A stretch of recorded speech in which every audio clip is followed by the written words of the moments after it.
को कि मुझे पुनः दोबारा विधानसभा में भेजा जीताकर, इसके लिए मैं इस मंच से उन्हें भी धन्यवाद दूंगा और कि मेरे देवतुल्य जनता को भी, जिन्होंने मुझे यहाँ भेजकर उनके विषय को रखने के लिए यहाँ भेजा। इसके लिए मेरे और क्षेत्रवासियों का खूब खूब धन्यवाद। अनुरूपी इस अभिभाषण को पढ़ा गया और इसमें अलग अलग मुद्दों पर चर्चा हुई। मैं माननीय सभापति महोदय कुछ विषय को लेकर आपके बीच में चर्चा करना चाहूँगा। जिस प्रकार से कल की अगर चर्चा करें तो पूरे भारतवर्ष में जो एक माहौल बना, जिस प्रकार से अभी नापक्ष के मेरे साथी बोल रहे थे कि राम आपके नहीं है, तो हमने कब कहा है राम सबके है, वही तो कह रहे हम, लेकिन आप नहीं मान रहे, इसलिए हमें दिक्कत है। आपको भी हमारे साथ में मिलजुल कर इस कार्यक्रम में भाग लेना था, ये हम कह रहे। आप खुद अलग बैठ जाते, उसके लिए हम दोषी थोड़ी है। हम कह रहे कि राम सबके हैं। राम ने कहीं पर भी ये नहीं कहा, जिस प्रकार से कल मोदी जी ने भी कहा है कि राम सबके हैं। राम किसी को अलग करने के लिए नहीं आए, राम सबको एक करने के लिए आए। उसी भाव को लेकर पूरे भारतवर्ष में गली गली में, और जिस प्रकार से लोगों के अंदर जो भाव थे, कल मैंने जो देखा है, मैं तो जिस क्षेत्र में गया और पूरे भारतवर्ष में एक एक विधायक, माननीय विधायक कह रहे थे कि मेरे क्षेत्र में ये इतना अच्छा कार्यक्रम हुआ, वो कह रहे मेरे क्षेत्र में, तो सभी के पूरे भारतवर्ष में ये कार्यक्रम था। मैं माननीय प्रधानमंत्री जी ने जिस प्रकार से पूजा की, उसके लिए उन्हें भी धन्यवाद दूंगा। जिस प्रकार से भगवान प्रभु राम का मंदिर प्राण प्रतिष्ठा के साथ में 500 वर्ष का जो हमारा कार्यकाल जो हमें दुख देता था 500 वर्षों से, उस दुख को दूर किया। मैं सभी भारत की जनता को भी बधाई दूंगा। इस विषय को लेकर मैं विषय रखूंगा राज्यपाल के अभिभाषण पर। जिस प्रकार से शिक्षा के क्षेत्र में भी बात हुई, माननीय सदस्य ने किन्होंने कहा कि शिक्षा के क्षेत्र में भाजपा की सरकार पढ़ने नहीं देती। मैं आपका ध्यान आकर्षित करना चाहूँगा माननीय भैरू सिंह जी शेखावत के समय के, जब माननीय भैरू सिंह जी शेखावत साहब पहली बार मुख्यमंत्री बने थे, तो उन्होंने घोषणा की थी कि प्रत्येक ग्राम पंचायत मुख्यालय पर प्राथमिक विद्यालय होगा, उच्च प्राथमिक विद्यालय होगा। फिर माननीय वसुंधरा राजे जी 2003 में मुख्यमंत्री बनी, तो उन्होंने घोषणा की कि प्रत्येक ग्राम पंचायत मुख्यालय पर सेकेंडरी विद्यालय होंगे। फिर जब 13 में मुख्यमंत्री बनी तो उन्होंने उच्च माध्यमिक प्रत्येक ग्राम पंचायत मुख्यालय पर बनाने की घोषणा की। ये कदम बहुत बड़ा था। शिक्षा से वंचित वर्ग जो था उनके लिए बहुत बड़ा काम था। आज भले हम लोगों को लगता है कि विद्यालय खुल रहे, लेकिन उस समय मुझे पता है, मैं जब जालोर में पढ़ने के लिए गया था, जब एकमात्र कॉलेज था और स्कूल सीनियर हायर सेकेंडरी हमारे आसपास में हुआ नहीं करती थी, बच्चे 8वीं 10वीं छोड़कर चले जाते थे, और इस कारण से कई हॉस्टल की सुविधा नहीं थी। ये तो मैं इस मौके पर कई संतों को भी याद करना चाहूँगा कि शिक्षाविद जिनकी हम जन्म शताब्दी भी मनाने वाले हैं, आत्मानंद जी महाराज जी, जिन्होंने एक समाज विशेष के लिए करीब 15 हॉस्टल बनाए, और उस समय शिक्षा की बहुत आवश्यकता थी।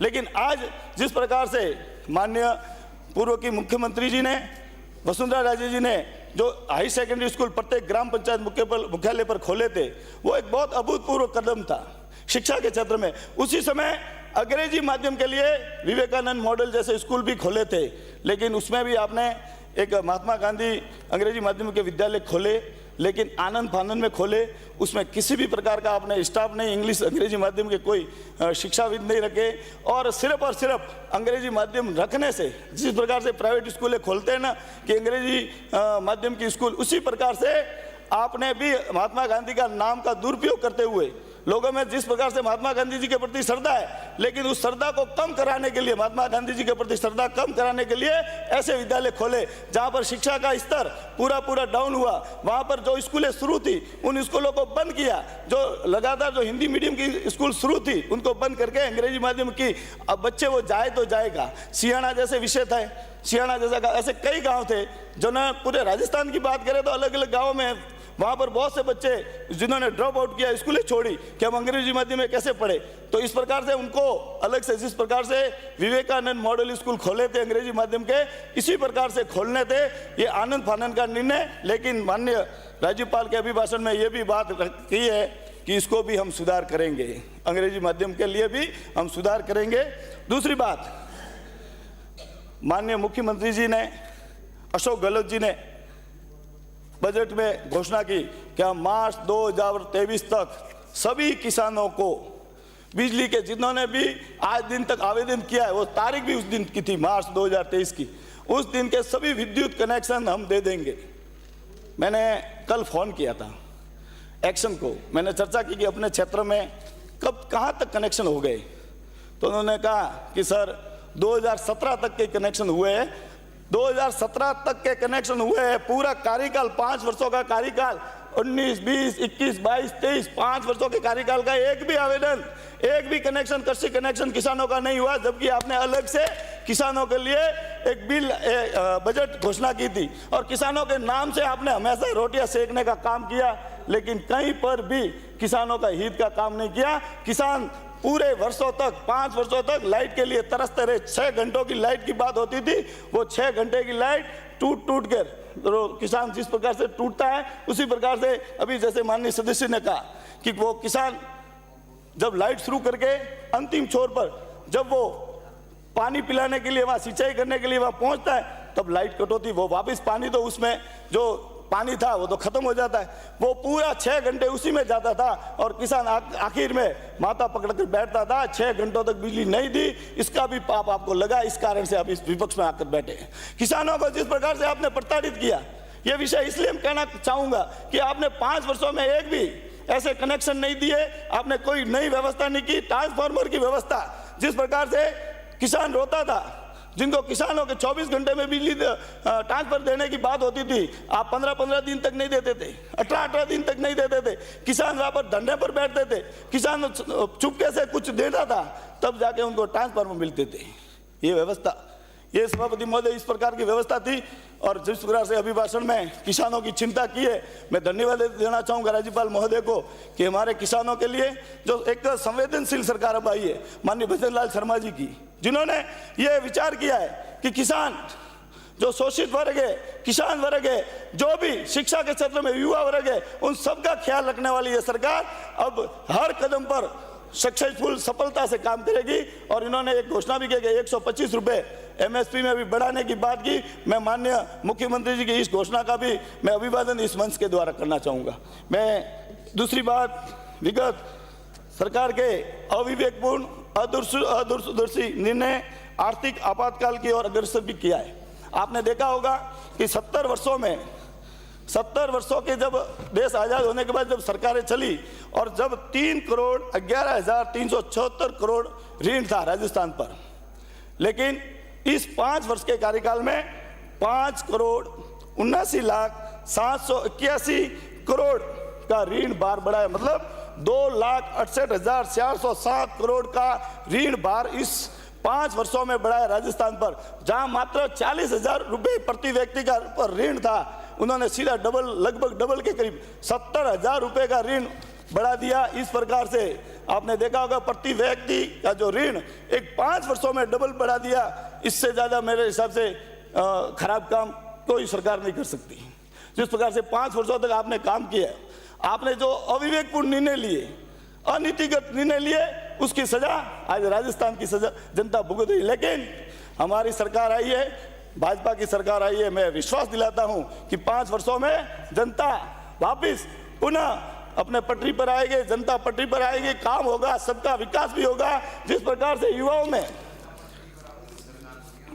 और जिस प्रकार से जनता ने विश्वास किया है, मैं आपको और आप विपक्ष में बैठे हुए सभी अन्य सदस्यों को निवेदन करना चाहूँगा कि आप विश्वास रखें, आप सिर्फ खड़े होकर बात नहीं करें। जिस प्रकार से पूर्व में जो अभी मेरे माननीय सदस्य ने कहा है कि युवाओं ने जो बेरोजगारी भत्ते की बात की थी, युवाओं के साथ जो छलावा हुआ है परीक्षाओं को लेकर, उस परीक्षाओं में भी कई तरह के निर्णय, जिस प्रकार से SIT अभी गठित की है, लेकिन आपने जो गठित की थी उसमें भी आपने अपने अपने लोगों को छोड़ दिया था।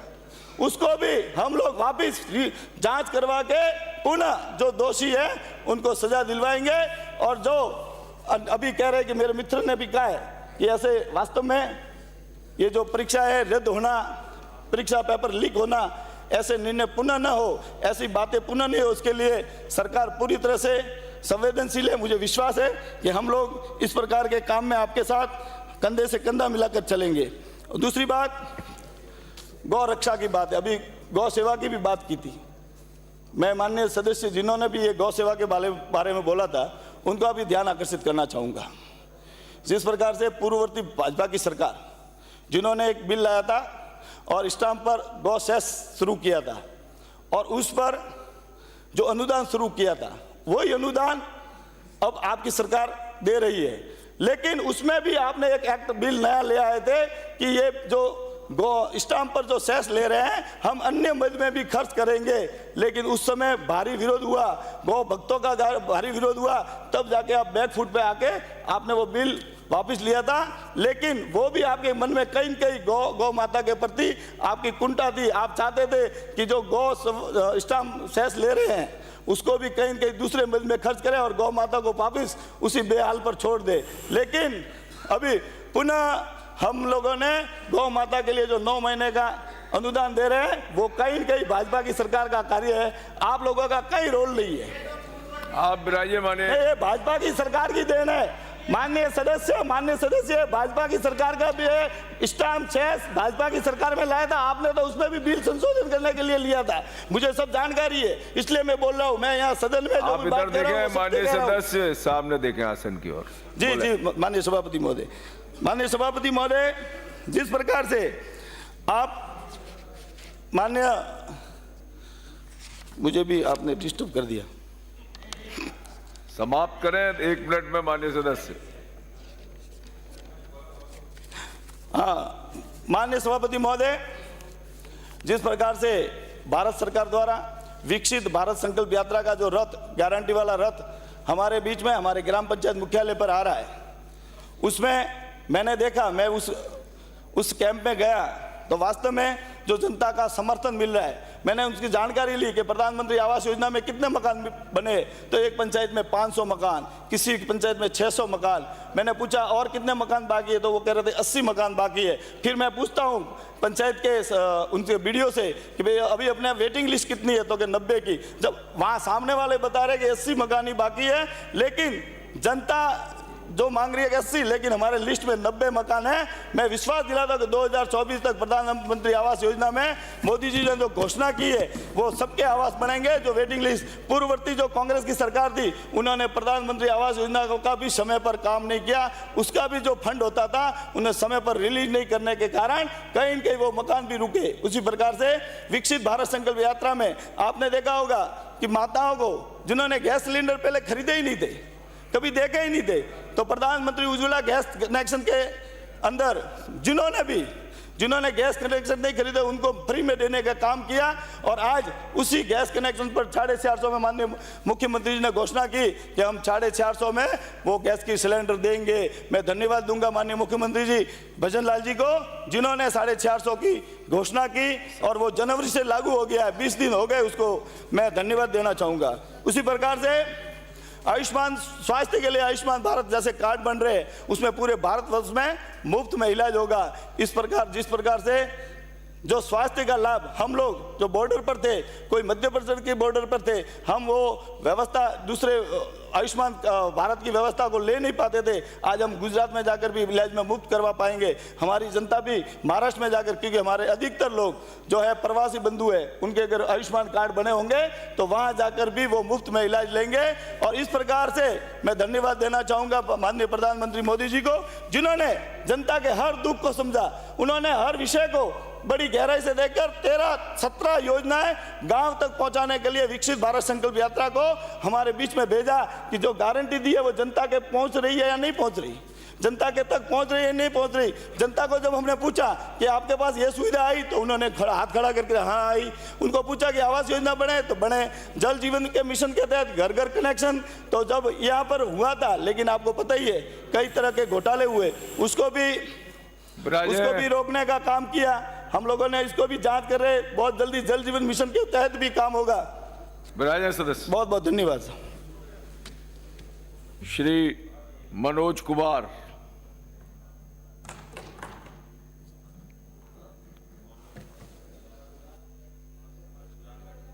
श्री फूल सिंह मीणा, सभापति महोदय,